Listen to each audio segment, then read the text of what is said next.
Hai semuanya, cerita film ada di sini. Alur cerita kali ini, kita akan membahas kelanjutan dari All of Us Are Dead, part ketiga. Tidak usah berlama-lama lagi. Langsung saja kita ke alur ceritanya.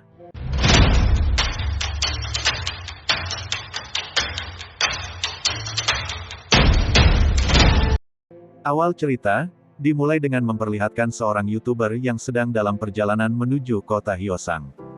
Jadi, demi penontonnya, ia rela mendatangi kota Hyeosan untuk mendapatkan konten tentang zombie secara live. Tanpa ia mengetahui, hal yang sangat berbahaya mengancamnya. Tak lupa juga, ia memperlihatkan peralatan tempur yang akan dia gunakan saat di kota Hyeosan. Di mana, peralatan itu juga bisa ia gunakan untuk bertahan hidup di tengah wabah zombie. YouTuber itu juga memperlihatkan keadaan kota Hyeosan, dari atas gunung tempatnya mulai mengambil rute perjalanan. Beralih memperlihatkan keadaan sekolah di malam hari. Para zombie berkeliaran menunggu mangsanya. Saat itu, terlihat Ibu Chongsan sudah sampai di sekolah untuk mencari putranya. Di sana, ia melihat Gyeongsu lalu memanggilnya, tanpa mengetahui apapun. Ia lalu mendekatinya dengan maksud untuk bertanya. Namun sayang, hal itu membuatnya menjadi incaran para zombie, terutama Gyeongsu ikut menggigitnya.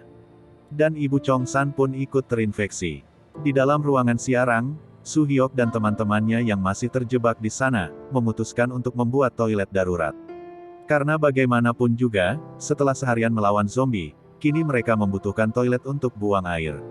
Onjo, yang kebetulan sering mengikuti pelatihan bersama ayahnya memimpin teman-temannya untuk memulai membuat toilet darurat. Dengan alat seadanya, toilet darurat itu pun akhirnya berhasil mereka buat. Selain Onjo, dan anak-anak lainnya di ruangan siarang. Ternyata, ada seorang anak yang berjuang sendirian di antara para zombie. Anak itu bernama Yoon Guinam. Guinam adalah berandalan alias si tukang bully di sekolah selama ini.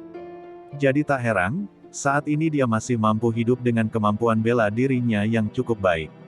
Ia bahkan sempat mengambil pisau dari kantin untuk digunakan membunuh dan melawan para zombie yang menyerangnya.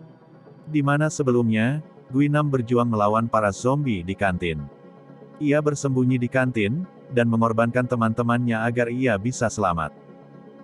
Selanjutnya, kita diperlihatkan dengan Pak Lee, yang masih berada di kantor polisi.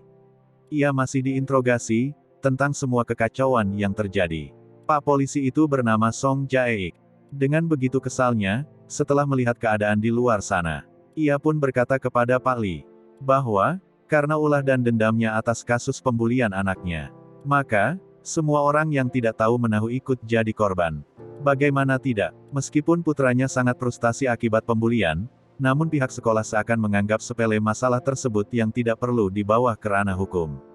Hal itu, membuat Pak Lee merasa sangat sedih, kecewa dan tentu saja marah. Karena ia tidak bisa membantu putranya sendiri. Oleh karena itulah, Pak Lee memulai penelitian, dan mengubah sendiri putranya menjadi zombie. Setelah investigasi itu, ternyata, para zombie mulai berdatangan ke kantor polisi lalu menyerang. Pak Lee dan Pak Song ikut melakukan pertahanan diri. Pada saat itu juga, Pak Lee mendapat gigitan zombie, dan memilih untuk menyelamatkan Pak Song dari para zombie. Sebelum berpisah, Pak Lee meminta Pak Song untuk pergi ke sekolah tepatnya di laboratorium untuk mengambil laptopnya. Karena di sana, terdapat petunjuk yang bisa menghentikan penyebaran virus zombie. Setelah Pak Song keluar dari kantor polisi, di mana Pak Lee yang seharusnya menjadi zombie ternyata sedikit berbeda dari zombie lain. Ia masih sadar, dan berjalan dengan santai di tengah para zombie lainnya yang mengamuk. Pagi pun tiba, Chongsan dan teman lainnya masih terjebak di ruangan penyiaran, di mana tampang mereka semua tak karuang lagi. Karena sudah lama bersembunyi di tempat itu, mereka semua pun mulai berpikir untuk keluar, dan mencari bantuan. Bagaimanapun juga, saat ini mereka membutuhkan akses yang bisa digunakan untuk meminta pertolongan. Oleh sebab itulah, Chongsan dan Soo-hyuk menawarkan diri untuk pergi mengambil handphone di ruang guru.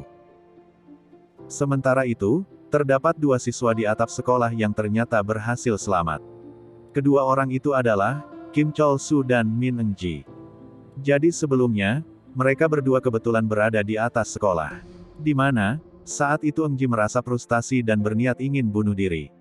Karena, ia selalu menjadi korban pembulian oleh Guinam dan teman-temannya. Kemudian, Cholsu mengatakan jikalau sebenarnya Guinam kemarin mengancamnya.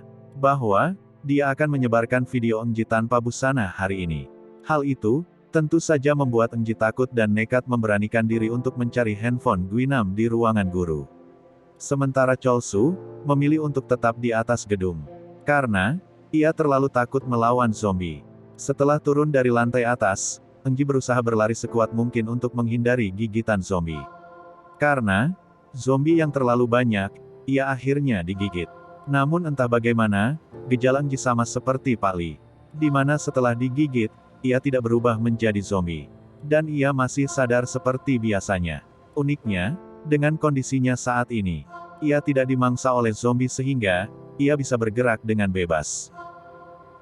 Sebelum masuk ke ruang guru, Chongsan dan Su Hyok masih bersembunyi. Lalu, berusaha mencari kesempatan untuk mengambil handphone. Namun, saat itu mereka malah melihat Engji sedang menghancurkan satu persatu handphone di sana, karena ia kesulitan mencari milik Guinam. Kebetulan saat itu, salah satu handphone terlempar ke arah mereka berdua. Sehingga, dengan cepat Chongsan mengambilnya. Lalu, Engji melihatnya langsung berteriak. Sehingga, membuat semua zombie masuk ke ruangan tersebut. Situasi dan keadaan itu pun membuat Chongsan dan Su Hyok terpisah.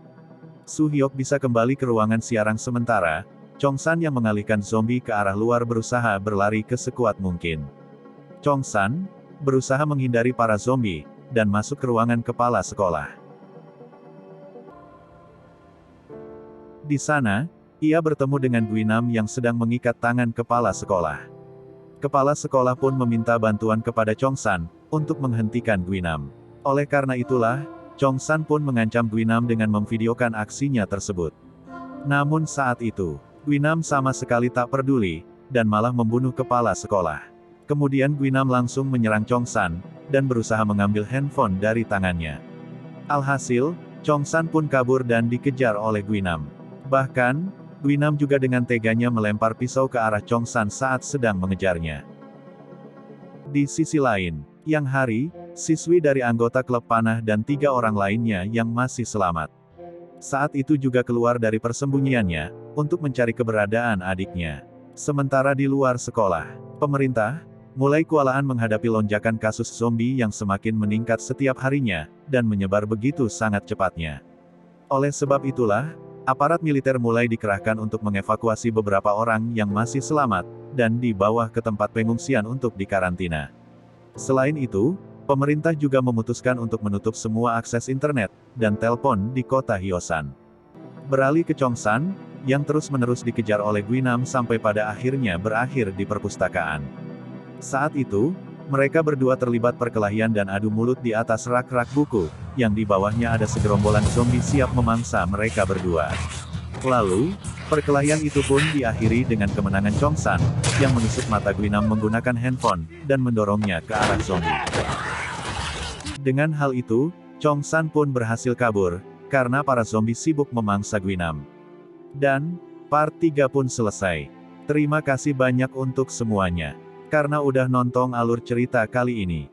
Jadi, jika kalian penasaran untuk part selanjutnya, jangan lupa untuk komen sebanyak-banyaknya. Sampai jumpa lagi. Bye.